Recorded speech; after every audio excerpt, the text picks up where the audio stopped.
Hello and welcome to my daily devotional for Sunday the 26th of July. We continue looking at Hebrews chapter 1 and verses 8 to 9 as we read from Psalm 23 verse 4. Even when I walk through the valley of the shadow of death, I will not be afraid, for you are close beside me. Your rod and your staff protect and comfort me. Today we continue looking at the scepters in biblical times.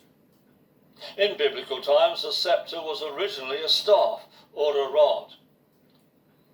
It was originally made of wood and is thought to come from the shepherd's crook.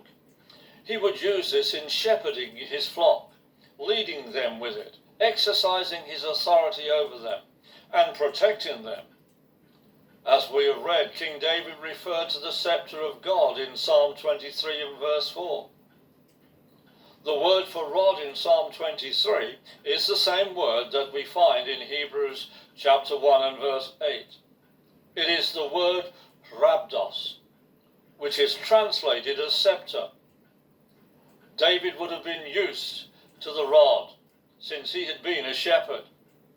The rod would have been an essential part of his equipment, enabling him to protect and guard his flock. His scepter would have been made of wood and was strong enough for him to fend off any attacking wild animals.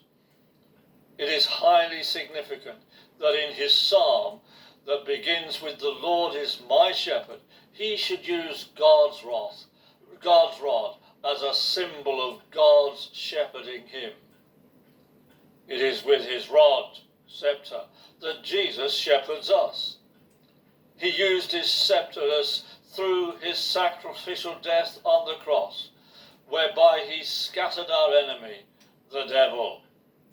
When we submit ourselves to the lordship of Jesus, we submit to the rule and authority of his eternal scepter. It is with his scepter that Jesus guards and protects us.